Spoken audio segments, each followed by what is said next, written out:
ഇന്ന് ഞാൻ പറയാൻ പോകുന്നത് ഈ ഇതാ ഈ ഇലയെ പറ്റിയുള്ള കഥയാണ് കേട്ടോ. ഈ ഇല കണ്ടില്ലേ? ഇതൊരു ഇതൊരു പേരക്കയുടെ ഇലയാണ് കേട്ടോ. കണ്ടില്ലേ? അത് എത്ര കൊല്ലത്തെ പഴക്കമുണ്ടെന്നറിയാം ഈ പേരക്കയില. ഇത് ഞാൻ എൻ്റെ ബുക്കിൽ സൂക്ഷിച്ച ഒരു ഇലയാണ് കേട്ടോ. ഇപ്പം അടുത്ത കാലത്ത് എനിക്കതെൻ്റെ കയ്യിൽ കിട്ടിയപ്പോഴാണ് ഈ കഥേനെ പറ്റിയിട്ട് എനിക്കൊന്ന് പറയാൻ തോന്നിയത് കേട്ടോ. ഇപ്പം ഈ ഇല കണ്ടോ, ഇതിനെത്ര പഴക്കമുണ്ട് എന്നൊന്ന് ആലോചിച്ച് നോക്കൂ. ഒരുപാട് കൊല്ലത്തെ പഴക്കമുള്ള ഇലയാണ്. അപ്പോൾ ആ ഇലയ്ക്ക് പറയാനുള്ള കഥ ആണ് ഞാനിന്ന് പറയുന്നത്. അപ്പോൾ ഞാൻ എൻ്റെ കല്യാണം കഴിഞ്ഞിട്ട് എന്നെ കല്യാണം കഴിച്ചത് കണ്ണൂർക്കാണ് കേട്ടോ. കണ്ണൂർ പുരാതി ഹൗസിംഗ് കോളനിയിലാണ് ഉള്ള ഒരു വീട്ടിലേക്കാണ് എന്നെ കല്യാണം കഴിച്ചത്. അപ്പോൾ ഞാൻ കല്യാണം കഴിക്കുന്ന സമയത്ത് ഞാൻ ഇടുക്കിയിലാണ് വർക്ക് ചെയ്തിരുന്നത്. ഇടുക്കിയിലൊരു ടെക്സ്റ്റൈൽസിലെ അക്കൗണ്ട്സ് മാനേജറായിട്ടാണ് അവിടെ വർക്ക് ചെയ്തിരുന്നത്. വിസ്മയ ടെക്സ്റ്റൈൽസിലായിരുന്നു കേട്ടോ. അപ്പോൾ അവിടെ ഞാൻ ജോയിൻ ചെയ്തിട്ട് കുറച്ചായിട്ടുള്ളായിരുന്നു. പക്ഷേ നല്ലൊരു അന്തരീക്ഷവും വലിയ കുഴപ്പമില്ലാത്ത, അതായത് വർക്കും നമ്മൾക്ക് വർക്ക് ലോഡൊക്കെ അധികം ഇല്ല, എനിക്ക് മാനേജ് ചെയ്യാൻ പറ്റുന്ന സ്റ്റാഫ് കുറച്ച് കുറവായിരുന്നു, എന്നാലും മാനേജ് ചെയ്യാൻ പറ്റുന്ന ഒരു അന്തരീക്ഷമായിരുന്നു. മാനേജ്മെൻറ്റും നല്ല സപ്പോർട്ടായിരുന്നു. എനിക്ക് വേണ്ടി ഒരു സെപ്പറേറ്റ് ഹോസ്റ്റലാണ്, പോലീസുകാരൻ്റെ വൈഫ് നടത്തുന്ന ഒരു ഹോസ്റ്റലായിരുന്നു ഞാനന്ന് അവിടെ നിന്നിരുന്നത്. അപ്പോൾ അത്യാവശ്യം സന്തോഷമായിട്ട് പോണ സമയത്താണ് പിന്നെ എനിക്ക് കല്യാണാലോചന വന്നത്. ആദ്യം വന്നു പോയ കേസ് തന്നെയായിരുന്നു. പിന്നെ അയാൾ വിളിച്ച് സ്വൈരം കെടുത്തിയിട്ടാണ്. ഒരു കാനഡയിലാണ് ജോലി ഉണ്ടായിരുന്നത് അയാൾക്ക്. അപ്പോൾ കാനഡയിൽ ജോലിയുള്ള അയാൾ പിന്നെ ആദ്യം വന്ന് പെണ്ണ് കണ്ടപ്പോൾ അയാൾക്ക് എന്തോ പ്രശ്നത്തിൽ പിന്നെ അത് നടക്കില്ല എന്നൊക്കെ വിചാരിച്ചിരുന്നു. നടക്കില്ല, അത് ഒഴിവാക്കി, നമ്മളിനി അത് നടക്കണില്ല എന്ന് വിചാരിച്ചായിരുന്നു. പിന്നെ അവർ വീണ്ടും വന്ന് എന്നെ നിരന്തരം ഫോൺ വിളിച്ചിട്ടും ഒക്കെ ആയിട്ടാണ് ആ കല്യാണം നടന്നത് കേട്ടോ. അപ്പോൾ നമ്മൾ ഒരു കാനഡയിൽ വർക്ക് ചെയ്യുന്ന ഒരാളെന്ന് പറഞ്ഞാൽ നമുക്കൊരു സങ്കല്പം ഉണ്ടാവുമല്ലോ. കാരണം പിന്നെ കുറച്ച് ഔട്ട് സൈഡിലൊക്കെ വർക്ക് ചെയ്യുമ്പോൾ അതിൻ്റേതായ ഒരു ഇതുണ്ടാവുമല്ലോ. പിന്നെ അതായത് പുറത്ത് പോയി ജീവിക്കുമ്പോൾ കുറച്ചൊക്കെ ഫോർവേഡായിട്ട് ജീവിക്കാനൊക്കെ അറിയാമല്ലോ. അതായത് നമ്മൾ നാട്ടിൽ നിൽക്കുമ്പോൾ നാട്ടിലത്തെ രീതി ആവില്ലല്ലോ. ദൂരെയൊക്കെ പോകുമ്പോൾ നമ്മൾക്ക് കുറച്ചും കൂടി നമ്മൾ സ്വന്തമായിട്ട് ജോലി ചെയ്യുമ്പോഴും നമ്മൾ സ്വന്തമായിട്ട് ഏണിങ്സ് ഉണ്ടാക്കുന്ന സമയത്തും നമുക്കൊരു സ്വന്തമായിട്ടൊരു ഡിസിഷൻ ഉണ്ടാവും, സ്വന്തമായിട്ട് തീരുമാനങ്ങൾ എടുക്കാനുള്ള കഴിവുണ്ടാവും. പിന്നെ നമ്മൾ എന്ത് ചെയ്യുമ്പോഴും നമ്മളിപ്പോൾ ഞാനൊരു ലേഡിയാണെങ്കിൽ പോലും ഞാൻ എൻ്റെ സ്വന്തം ഡിസിഷനിലാണ് ഓരോ കാര്യങ്ങളും ചെയ്യൽ. കാരണം നമ്മൾ കുറേ വർക്ക് ചെയ്യുമ്പോഴേ തന്നെ നമുക്ക് കുറച്ച് എക്സ്പീരിയൻസ് കിട്ടുകയാണ്. അപ്പോൾ എക്സ്പീരിയൻസ് കിട്ടുന്നതിനൊപ്പം നമുക്കൊരാളോട് പെരുമാറാനും നമ്മൾക്ക് എന്തെങ്കിലും കാര്യം ചെയ്യാനും നമുക്ക് മറ്റൊരാൾ ഡിപ്പെൻഡ് ചെയ്യേണ്ട ആവശ്യമില്ല. കാരണം കുറേയൊക്കെ നമുക്ക് തന്നെ അറിയുണ്ടാവും. പിന്നെ നമ്മൾക്ക് അറിയുന്ന ആൾക്കാരോട് ചോദിക്കാനുള്ളൊരു പവറും ഉണ്ടാവും. ഞാനൊക്കെ സത്യം പറഞ്ഞാൽ ആദ്യം പറഞ്ഞിട്ടുണ്ടെങ്കിൽ ഒരു പാവം പിടിച്ച പെണ്ണായിരുന്നു കേട്ടോ. എന്നാൽ സ്കൂളിൽ പഠിക്കുന്ന സമയത്താണെങ്കിൽ ഞാൻ അധികം സംസാരിക്കൊന്നുമില്ലായിരുന്നു. പിന്നെ കോളേജിലെത്തിയപ്പോഴൊക്കെയാണ് പിന്നെയും കുറച്ചൊക്കെ സംസാരിക്കാൻ തുടങ്ങിയത്. ആദ്യമൊന്നും തീരെ മിണ്ടാത്ത കുട്ടിയായിരുന്നു. പിന്നെ ജോലിക്ക് പോയ ആദ്യ സമയങ്ങളിലും ഇതേപോലെ മിണ്ടാപ്പൂച്ച തന്നെയായിരുന്നു. പിന്നെ കുറേ കഴിഞ്ഞതിന് ശേഷമാണ് ഞാൻ സംസാരിക്കാനൊക്കെ പഠിച്ചു തുടങ്ങിയത്. പിന്നെ അതായത് നമ്മളെ ബോൾഡായിട്ട് സംസാരിക്കാൻ തുടങ്ങിയതിൽ ഞാൻ ഫസ്റ്റ് ഗവൺമെൻറ് പ്രോജക്റ്റിൽ ഗാദിയിലായിരുന്നു, ഒരു ഗവൺമെൻറ് പ്രോജക്റ്റ് ആയിരുന്നു. അതിൽ വർക്ക് ചെയ്യുന്ന സമയത്താണ് ഞാൻ ശരിക്ക് ബോൾഡായിട്ട് സംസാരിക്കാൻ പഠിച്ചത് കേട്ടോ. അപ്പോൾ അങ്ങനെ ഇരിക്കുന്ന സമയത്ത് ഈ വിസ്മയ ടെക്സ്റ്റൈൽസിൽ ഞാൻ അക്കൗണ്ട്സ് മാനേജറായിരിക്കുന്ന സമയത്തായിരുന്നു എൻ്റെ കല്യാണം കഴിഞ്ഞത്. അപ്പോൾ കല്യാണം കഴിയുന്നതിൻ്റെ മുന്നേ അയാൾ എന്നെ ഫോൺ വിളിക്കുമ്പോഴൊക്കെ ഞാൻ ചോദിക്കുമായിരുന്നു, എന്നെ കണ്ണൂരാണെങ്കിലും എന്നെ ജോലിക്ക് പറഞ്ഞയക്കുമോ എന്ന് ചോദിച്ചു. അപ്പോൾ ജോലിക്ക് പോകണതിലൊന്നും അയാൾക്കൊരു ഒബ്ജക്ഷനും ഇല്ലായിരുന്നു. നോ പ്രോബ്ലം, എന്ത് പറഞ്ഞാലും അയാൾ പറയുന്ന ഒരേ ഒരു വാക്കായിരുന്നു, നോ പ്രോബ്ലം നോ പ്രോബ്ലം കേട്ടോ. പക്ഷേ കല്യാണം കഴിഞ്ഞ് കുറച്ച് ദിവസം കഴിഞ്ഞപ്പോൾ തന്നെ ഞാൻ അയാളോട് ജോലിക്ക് പോട്ടെ, ഞാൻ ജോലിക്ക് പോകാൻ അവിടെ ട്രൈ, കാരണം ഞാൻ ഈ ജോലി റിസൈൻ ചെയ്ത് തന്നെ നമുക്കൊരു ഒരു മാസത്തിൽ 4 ലീവാണ് കിട്ടുക. ആ 4 ലീവിൽ 2 ലീവ് എന്ന് പറഞ്ഞാൽ അങ്ങോട്ടും ഇങ്ങോട്ടും യാത്രയ്ക്ക് തന്നെ 2 ലീവ് വേണ്ടി വരും. പിന്നെ ആകെ 2 ലീവേ നമുക്ക് ഹസ്ബൻഡിൻ്റെ വീട്ടിൽ നിൽക്കാനുള്ള ഒരു കിട്ടുള്ളൂ. അപ്പോൾ ഞാനെന്താ വിചാരിച്ച്, പഠിച്ച ആളല്ലേ, ഞാൻ MBA കഴിഞ്ഞതാണ്, അപ്പോൾ പഠിച്ച ആളല്ലേ, അപ്പോൾ അതുകൊണ്ട് തന്നെ എനിക്ക് എവിടെ പോയാലും ജോലി കിട്ടുമല്ലോ. അപ്പോൾ അതുകൊണ്ട് ആണ് ഞാൻ ഈ ജോലി റിസൈൻ ചെയ്യാനുള്ള കാരണം തന്നെ ഉണ്ടായത്.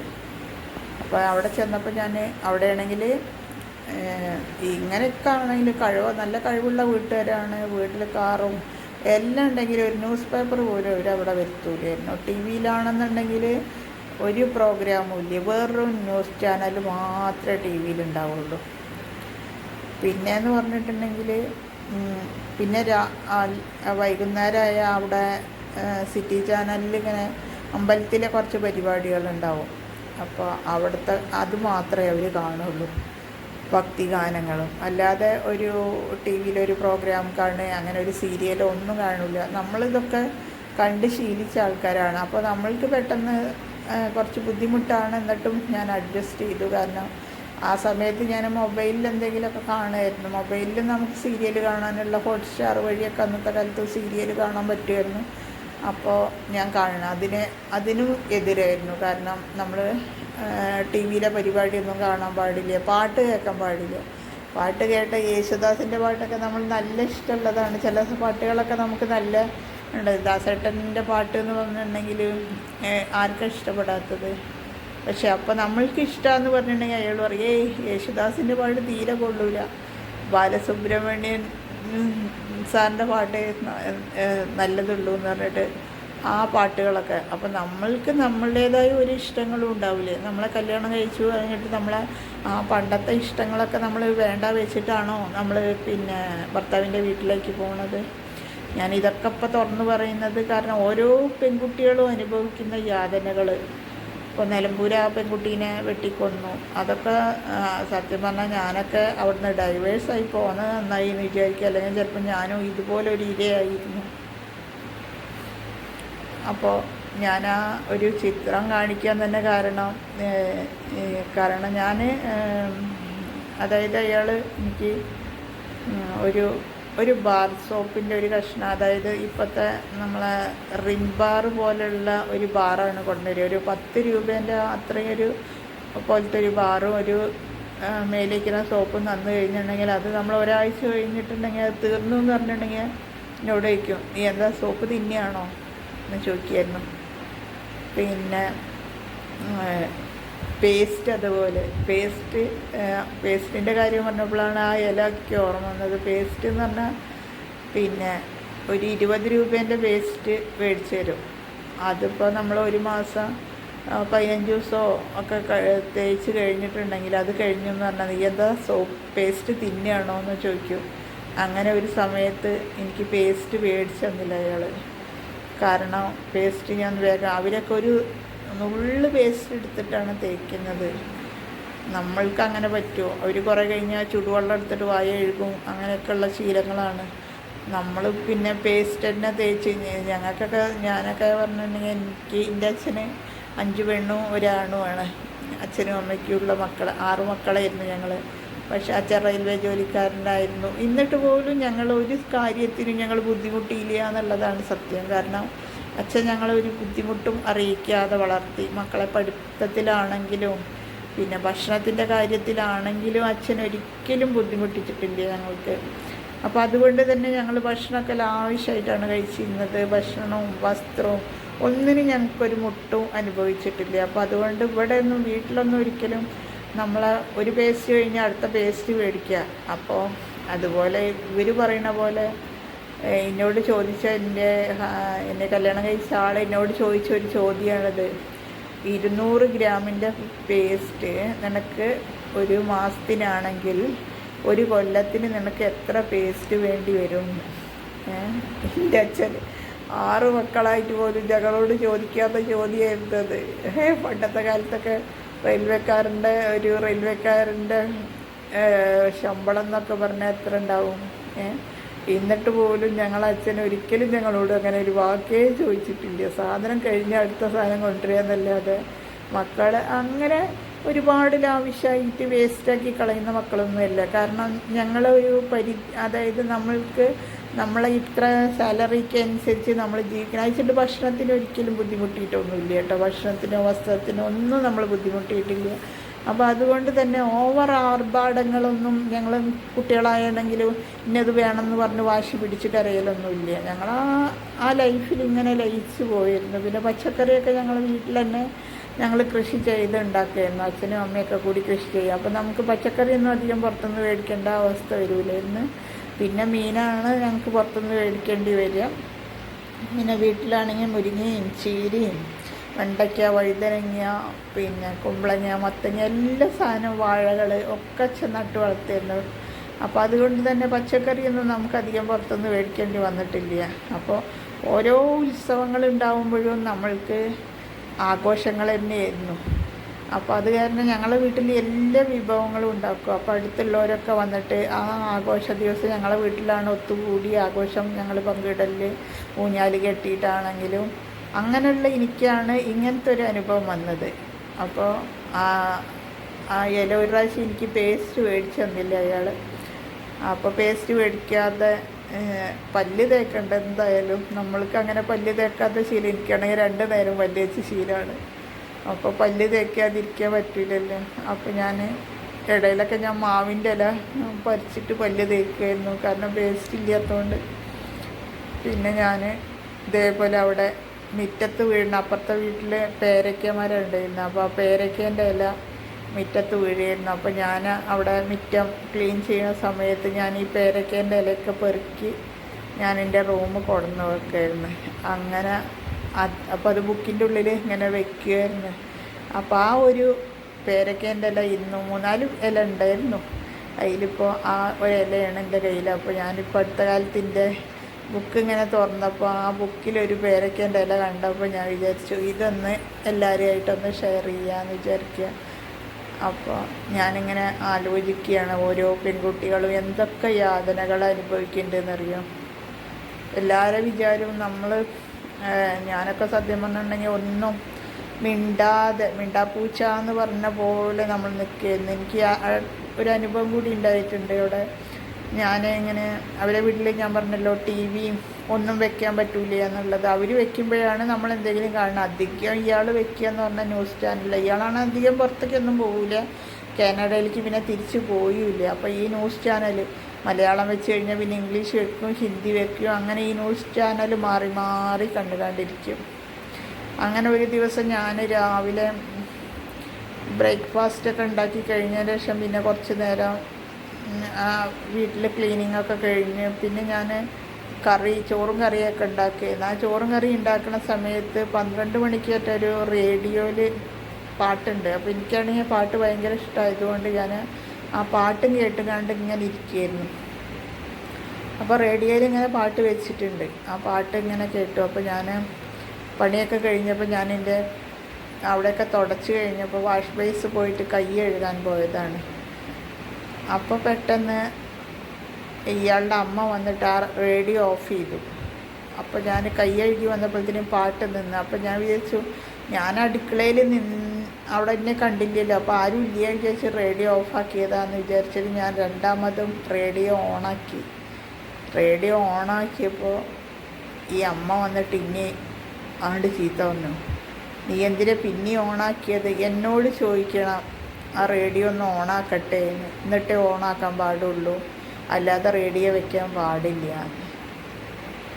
ഞാനാകെ അന്തം വിട്ടുപോയൊരിതായിരുന്നു. കാരണം ഒരു റേഡിയോ വെക്കാനും കൂടി കല്യാണം കഴിച്ച് പോയൊരു വീട്ടിൽ നമുക്ക് അവകാശമില്ല എന്ന് പറഞ്ഞാൽ ഒന്ന് ആലോചിച്ച് നോക്കൂ. നമ്മളെത്രമാത്രം ഒരു വീട്ടിൽ പോകുമ്പോൾ അവിടെ നിന്ന് അവരെ സ്ട്രഗിൾ ചെയ്യണതും ഒക്കെ. അതേപോലെ തന്നെ അവരുടെ പെങ്ങളിനോട് പറയും 4 മണിയാകുമ്പോൾ അടിച്ചു വരണം, 2 ദിവസം കൂടുമ്പോൾ തുടയ്ക്കണം, വേനൽക്കാലം വന്നാൽ ദിവസവും തുടയ്ക്കണം. അങ്ങനത്തെ റൂൾസൊക്കെയാണ്. നമ്മൾ കല്യാണം കഴിഞ്ഞ് അധിക ദിവസം ആവുന്നതിൻ്റെ മുന്നെയാണ് നമ്മൾക്ക് ഓർഡർ ഇട്ട് തരുന്നത്, ഇങ്ങനെയുള്ള കാര്യങ്ങളൊക്കെ നീ ചെയ്യണം എന്ന് പറഞ്ഞിട്ട്. അങ്ങനെ ഒരു ഇതിലായിരുന്നു, ഒരു അടിമപ്പണി. ഒരു പെണ്ണിനെ സംബന്ധിച്ചോളം, അതും 3 എഡ്യൂക്കേറ്റഡായ പെണ്ണ് ജോലി ചെയ്യുന്ന ആ ജോലി ഉപേക്ഷിച്ച് വന്ന ആ പെണ്ണിനെ കൊണ്ടാണ് ഈ പണികൾ മൊത്തം ചെയ്യിപ്പിക്കുന്നത്. പോരാത്തതിന് നമ്മൾ ഏത് നേരവും ഇങ്ങനെ പണിയെടുത്തെങ്ങാണ്ടിരിക്കുക. നമ്മൾ പിന്നെ കല്യാണം കഴിച്ചു കൊണ്ടുപോകണ വീട്ടിൽ പണിയെടുക്കാൻ വേണ്ടിയിട്ട് എന്നുള്ള പോലെയാണ് ഇവരുടെ. രാവിലെ എണീറ്റ് കഴിഞ്ഞാൽ നമ്മൾ വൈകുന്നേരം വരെ നമ്മളിങ്ങനെ പണിയെടുത്തുകൊണ്ടിരിക്കണം, വെറുതെ ഇരിക്കാൻ പാടില്ല. അതാണ് അവരുടെ റൂള്. എന്നാൽ അവരെ മക്കളൊന്നും പണിയെടുക്കാൻ പാടില്ല, അവരും പണിയെടുക്കരുത്. നമ്മൾ ഈ വന്ന പെണ്ണുങ്ങൾ ഇങ്ങനെ കഷ്ടപ്പെട്ട് പണിയെടുത്തോളൂ ഏത് നേരം. അങ്ങനെ ഒരുപാട് യാതന ഒക്കെ സഹിച്ചിട്ടാണ് ഞാൻ അവിടെ നിന്നിരുന്നത്. അപ്പോൾ ഈ ഇല കണ്ടപ്പോൾ എനിക്ക് അത് നിങ്ങളുമായിട്ടൊന്ന് ഷെയർ ചെയ്യാൻ തോന്നി. അപ്പോൾ അതാണ് കേട്ടോ. ഞാൻ കുറേ കാലം അവിടെ നിൽക്കാത്തത് കൊണ്ടാണ് സത്യം പറഞ്ഞിട്ടുണ്ടെങ്കിൽ ഇപ്പം ഞാൻ ജീവനോടെ ഇരിക്കണം ഒക്കെ. അല്ലെങ്കിൽ ചിലപ്പോൾ ഞാനും ഇതുപോലെ ഈ നിലമ്പൂരൊക്കെ പിന്നെ ആ സ്ത്രീക്ക് പറ്റിയ പോലുള്ള ഒരിത് എനിക്ക് ഉണ്ടായിരുന്നു. അതേപോലെ വെള്ളം ചിലവാക്കാനും പാടില്ലായിരുന്നു. വെള്ളം ചിലവാക്കി കഴിഞ്ഞിട്ടുണ്ടെങ്കിൽ പിന്നെ മഴവെള്ളം ഇങ്ങനെ ബക്കറ്റിൽ പിടിച്ചിട്ടുണ്ടാവും. അപ്പോൾ അത് ഉപയോഗിച്ചിട്ട് വേണം നമ്മൾ തുണി, അതായത് ഇങ്ങനെ തുടയ്ക്കുന്ന തുണിയൊക്കെ കഴുകാനൊക്കെ വേണ്ടിയിട്ട്. അതല്ല പൈപ്പിൽ നിന്നൊക്കെ വെള്ളം എടുത്തിട്ടുണ്ടെങ്കിൽ ഇവരുടെ അമ്മ ഓടി വന്ന് പിന്നെ ഇങ്ങനെ ചീത്ത പറഞ്ഞുകൊണ്ടിരിക്കും. 82 വയസ്സുള്ളൊരു സ്ത്രീയാണ്, പക്ഷെ നമ്മളെക്കാളും ആരോഗ്യമായിരുന്നവർക്ക്. അത് കാരണം തന്നെ നമ്മൾ പിന്നാലെ, ഞാൻ ഞങ്ങളൊക്കെ കടന്നിരുന്ന മുകളിലത്തെ റൂമിലായിരുന്നു. അതുകൊണ്ട് തന്നെ നമ്മൾ ഇനിയിപ്പോൾ ചീത്ത കേൾക്കണ്ട വെച്ചിട്ട് വേഗം മുകളിലേക്ക് പോയാൽ നമ്മൾ പിന്നാലെ മുകളിലേക്ക് വരും. എന്നിട്ട് നമ്മൾ കുറച്ച് നേരം മൊബൈലിൽ നോക്കിയിരിക്കുകയാണെങ്കിൽ അപ്പോൾ നമ്മൾ നേരെ വന്ന് റൂമിൻ്റെ നേരെ വന്നിട്ട് നമ്മളിങ്ങനെ തുറിച്ച് നോക്കി നിൽക്കും. അങ്ങനെ ദൈവം, സത്യം പറഞ്ഞാൽ എൻ്റെ ധർമ്മദൈവം എന്നെ രക്ഷിച്ചു എന്ന് വേണം പറയാൻ. കാരണം അവിടുന്ന് അത്രയും പെട്ടെന്ന് വന്നുകൊണ്ടാണ് ഇന്നിപ്പോൾ ഞാൻ ജീവനോടെ ഇരിക്കുന്നത്. അല്ലെങ്കിൽ ചിലപ്പം നമ്മൾക്ക് ഇപ്പോൾ ആരോഗ്യം ഉള്ള സമയത്ത് അവരിങ്ങനെയാണെങ്കിൽ ചിലപ്പോൾ ആരോഗ്യമൊക്കെ നശിച്ച സമയത്ത് എന്താവും അവസ്ഥ. അപ്പോൾ അതിന് മുന്നേ ദൈവം എന്നെ രക്ഷപ്പെടുത്തി എന്ന് വേണം പറയാൻ.